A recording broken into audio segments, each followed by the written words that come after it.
Voter turnout के लिए जो मदद हुई है, ये कहीं ना कहीं अप्रत्यक्ष रूप से हमारे देश के जो मतदाता हैं, उन मतदाताओं को प्रभावित करने का प्रयास है। और आपने अभी सुना होगा कि महाराष्ट्र के चुनाव के बाद लोकसभा में विपक्ष के नेता माननीय राहुल गांधी जी ने प्रेस वार्ता की और महाराष्ट्र के चुनाव में जिस ढंग से धांधली हुई, उन्होंने तथ्यों के साथ अपनी बात मीडिया के सम्मुख रखी कि पार्लियामेंट चुनाव के बाद विधानसभा के जो चुनाव है, कितने नए वोटर जोड़ेंगे। वो पूरी तथ्यों के साथ उन्होंने बात रखी। लेकिन देश का जो निर्वाचन आयोग है या मुख्य चुनाव आयुक्त है, वो इसका जवाब नहीं दे पाए। हालांकि चुनाव आयोग से ये अपेक्षा की जाती है कि चुनाव आयोग देश में लोकतांत्रिक तरीके से चुनाव करवाए। कहीं ये पैसा जो हमें यूएस से मिला, वो जो वोटर टर्न आउट हुआ उसको प्रभावित करने का प्रयास तो नहीं। ये एक बहुत बड़ा प्रश्न है।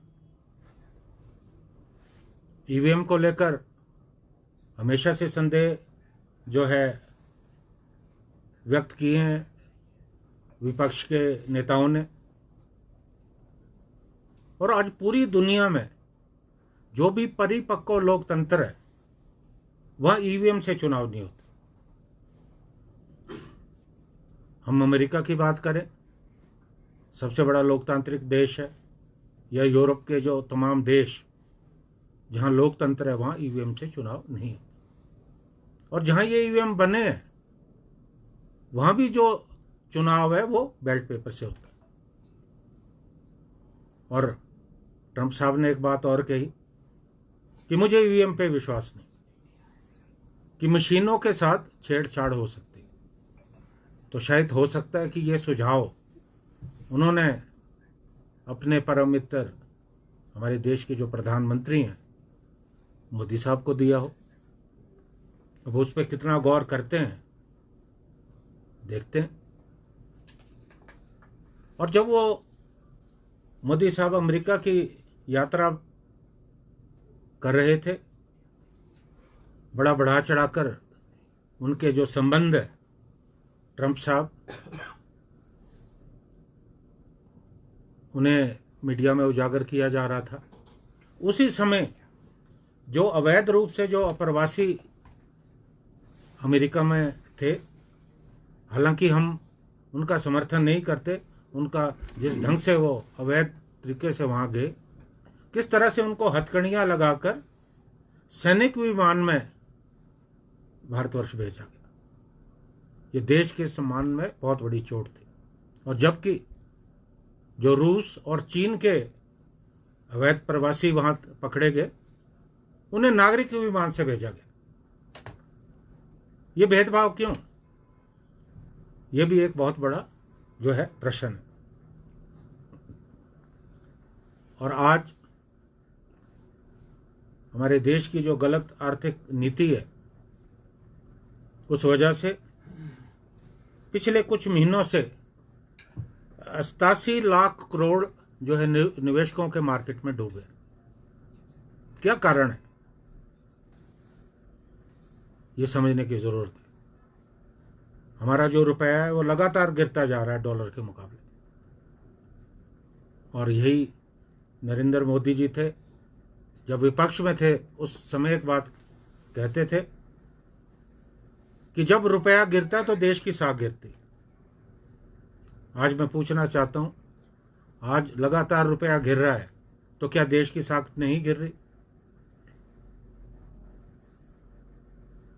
जिस तरह से अमेरिका ने रेसिप्रोकल टैरिफ लगाया उससे हमें बहुत ज़्यादा नुकसान हो रहा है। हालांकि जब मोदी साहब गए, हमें उम्मीद थी कि हिमाचल प्रदेश का जो सेब उद्योग है काफ़ी संकट से गुजर रहा है। हमें उम्मीद थी कि जो वायदा उन्होंने हिमाचल की जनता से चुनाव के समय किया था, वो उस वायदे को पूरा करेंगे और 100% शुल्क लगाएंगे। क्योंकि जब वो पिछली बार गए तो जो 50% शुल्क था उसे घटा के 30% कर दिया। इस बार तो मुझे लगता नहीं कि इस पे कोई जो है चर्चा भी हुई है। लगातार हिमाचल की जो आर्थिकी है वो गिर रही है। हिमाचल में बागवानी एक प्रमुख हमारी आय का जो है स्रोत है। लगातार आप देख रहे होंगे कि मौसम की प्रतिकूलता के चलते लगातार जो है हमारे उत्पादन में गिरावट आ रही है। अगर हम विश्व के मुकाबले देखें तो हमारी जो प्रति हेक्टेयर हम 6 से 7 टन यहाँ सेब पैदा करते हैं, जबकि जो दूसरे विश्व के देश हैं वहाँ तो बहुत ज़्यादा 50 से ज़्यादा टन से ज़्यादा जो है उत्पादन होता है।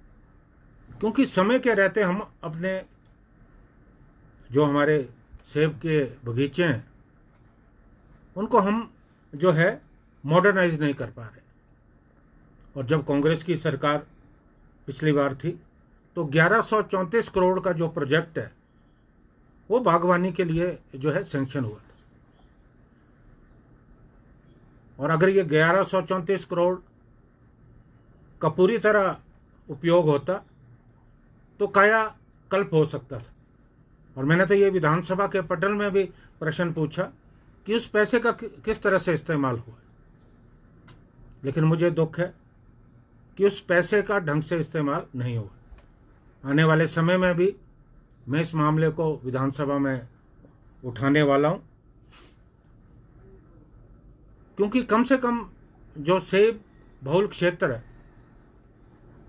वहाँ इस पैसे का जो है बिल्कुल उपयोग नहीं हुआ।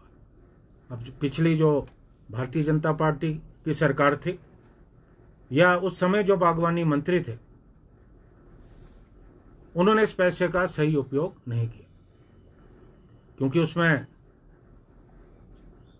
एक कंडीशन ये भी थी कि यहाँ हम नर्सरियाँ स्थापित करेंगे। और आज आप देख रहे होंगे कि कहीं ना कहीं बात आती है कि जो अवैध नर्सरियाँ दूसरे प्रदेशों से, खासकर कश्मीर से, वो अवैध रूप से यहाँ आ रहा है। और विदेशों से जो आयात किया जा रहा है वहाँ प्रश्न उठता है कि क्या क्वारंटीन जो किया जा रहा है जो बाहर से यहाँ पे नर्सरी आती है, और जो भी बाहर से नर्सरी आती है वो बहुत महंगी है। 600-700 रुपये से कम कोई प्लांट नहीं आता, जो बहुत मुश्किल है।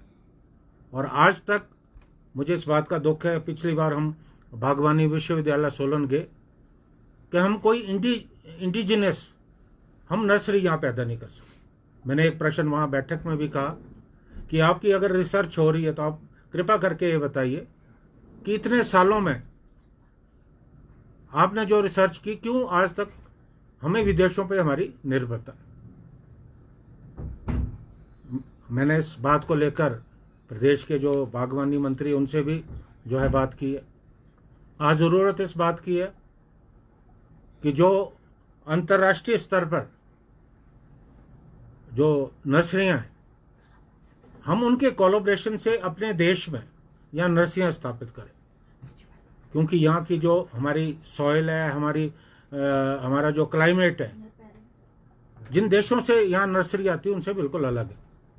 तो हम यहाँ के जलवायु के मुताबिक, यहाँ की जो सॉइल कंडीशन है उसके मुताबिक यहाँ जो है अगर नर्सरी का उत्पादन करते हैं तो निश्चित तौर पे हमारे बागवानों को इसका बहुत ज़्यादा जो है फ़ायदा होगा। और मुझे इस बात का कहने में कोई संशय नहीं है कि 1134 करोड़ एक बहुत बड़ी रकम होती है, उसका सही इस्तेमाल भारतीय जनता पार्टी की सरकार ने नहीं किया।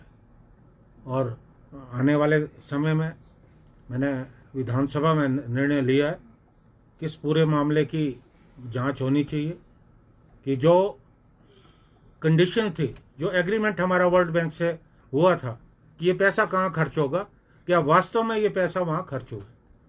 क्योंकि मुझे इस बात की इन्फॉर्मेशन दी गई जब मैंने विधानसभा में प्रश्न पूछा कि 70% से ज़्यादा पैसा जो है खर्च हुआ। तो इस बात को हम आने वाले वक्त में, इस मुद्दे को हम विधानसभा में उठाएंगे।